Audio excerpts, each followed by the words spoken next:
what I wanted to say is um so I was referencing my mom in that one, and my mom said something once is that for all, so my mom has read a lot of novels, like a lot of novels. That's actually her hobby and pastime, and she's read novels for like 15 and 20 years. It's her main thing to do. Most evening, anytime, any downtime that she has on her hands, she reads novels. That actually might be like an escape thing because we've been like close to subsistence over a long time, and we've just sometimes the whole hum, everyday grind, everyday struggle of life can be the most brutal thing and even traumatic thing. If you appreciate the expanse of time you can go while being deprived of certain experiences, or just not just so it can be hard living next to the Joneses, I'd say.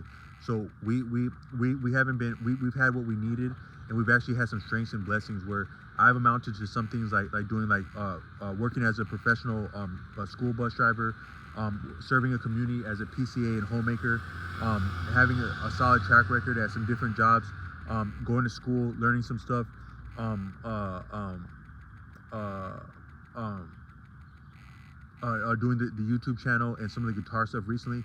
And then my brother's done some outstanding stuff, especially artistically. Some of the things he does are truly verifiably brilliant, what my brother can do artistically. That's some of the silver lining and graces that we've amounted to, my brother and myself. I would imagine that would be worthwhile for a parent, but sometimes it's a little bit sad when parents can't appreciate what they have for children.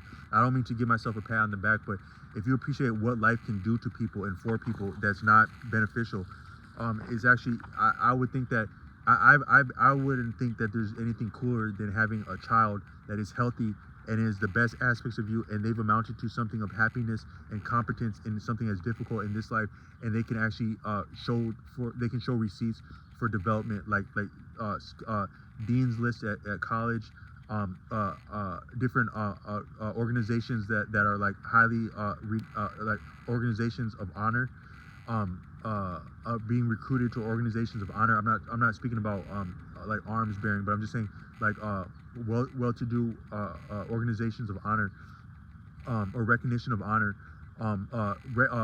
employee of the month, student of the month, different basketball teams, different impact in the community, knows the city like the back of his hands, know the people in the city like the back of a phone, like you know how to get by in the city, and you're generally happy and healthy, and you're not out to do anything egregious to anyone, and you're having the ability of a viable life. If you can raise a child that is happy, healthy, and viable, personally and economically, productivity, what have you, that's something to be grateful for as a parent. But sometimes parents, they don't always show or maybe even understand how blessed they are, because a lot of people take things for granted, even their own children, as sad as that would sound. So sometimes it might actually take someone that doesn't have children to appreciate what it is to have children, and what a child is, and to support a child, and go the extra mile for a child, like what I did with my role as a school bus driver, waking up hella early, happy to do so to get children safe. Because I've done little more, the main thing I've done in life, a lot of what I've done in life is time on my hands driving. And then I also make references in this channel about not appreciating time as appreciating time relatively. That helps me operate in a vehicle. And so some of these jobs I've worked at, I was actually, like, my upstart year as a school bus driver. I sound like I'm doing a damn interview, but a resume. But my upstart year as a CDL school bus driver, I was the #1 ranking driver at a base statistically as the vehicle data, even surpassing the veterans. And some of the veterans were like, how the hell did you do that? I wish I would have something like that. What the hell? Like, they didn't even say it like that, but they're like, how is that you doing that? I've been driving this long. I never heard nothing like that about my driving. But it's because I appreciate safety, and I had a driver's ed teacher that was a former ambulance driver and taught us what it means to be safe, and also what chance is while driving, or what variables are while driving. But then also I just have a lot of experience driving, and so I applied that to taking care of children.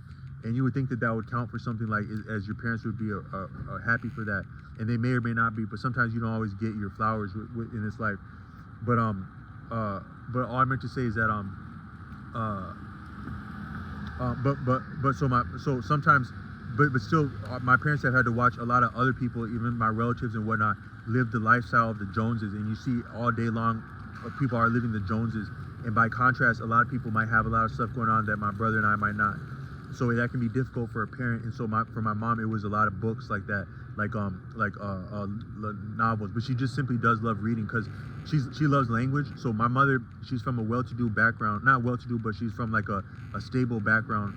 Her father was like he was like a professional, like back in the day, like in the 40s, 50s, 60s, 70s, 80s, 90s. He was a professional, like white collar professional, and he put a family of like a family of over 5, less than 10 through private school in the back in the day, to say what he's about. But she chose to go to school for language. She's smart. She's wickedly smart, and she can ask all the right questions to figure stuff out. But she chose languages, and she loves languages. And she also loves travel and people and the way people think and talk about things and do things. My mom loves all that, so it actually makes sense that she would love novels like that. So she'll read a scary book, and then she won't read the end because I don't want to know what happens. But it's interesting. So I can guess who did what and what's about to happen, but I don't want to see the end of that one. That's how my mom does. But she has like books on books. But one thing she said is that for every author, for every artist, for every musician, you need for every student or for every teacher, you need an appreciator. You need someone to appreciate that. So for her, appreciation is actually a part of the process of being an artist. So an artist does this beautiful rendition and painting that they leave beyond their own life, that they leave behind of themselves. It does have value that they would actually achieve that and do that. But does a tree that falls down in the woods make a sound? Does an author that writes a book that is not read write a book? Does a painter that paints a painting that is not viewed paint a painting? I say yes, because they are still a witness in the process of creativity. Is creativity, and work for work's sake is still work. But she just appreciates that it's actually part of consummating the dynamic of having an artist, a teacher, an author. Is the viewership is actually part of that, and is part of the dynamic of that and the beauty of that, and the essence is part of the process. So according to Osho, a true composer is grateful to be received. I would say one of the things that compels a man about a woman, and what a man would not go to the ends of the earth to either impress or support or be appreciated by a woman, is that men, we offer the best that we have by nature, I think, by instinct, by habit, and to be received is the greatest honor and actual blessing and sponsorship, is just simply to be received. Some people would say to be recognized, not recognized as to be propped up or recognized like publicly to receive favors and entitlement, but just to be seen. We as human beings, we want to see and be seen. If you were part of what might be brutal about incarceration is the deprivation of both seeing and being seen, especially by people that we love, but by the community in general. It's actually kind of cool to be seen by complete strangers, because we can be something of ourselves, and we can practice putting on like identities. That's part of how we create an identity, is to present it and get feedback and improvise with that feedback and present it again. A little bit arbitrary, a little bit maybe pretentious, fake it till you make it is not entirely wrong. So you get to actually play at life. According to a book I read about sociology, we're actually touching one another. So when you go by and you actually are what you look at. So when you look at someone, you're actually touching them in a deep sense and being touched by them. And so that's actually like, in human beings, we're always communing like that, social, but we're actually coming into and experiencing the essence of one another, even where just visually or auditorily in our perception. So to appreciate something is to participate in it.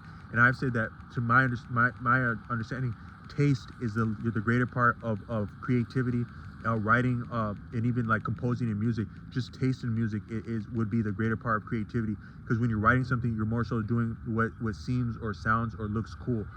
But from that standpoint, to appreciate something is as great as accomplishing something, to my mother's taste.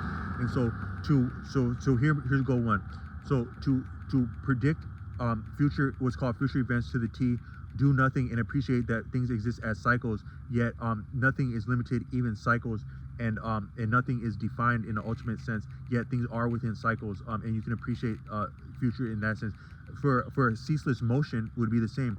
do nothing because we exist as ceaseless motion. The universe is ceaseless motion. So there you have appreciation of the two greatest feats, ceaseless motion and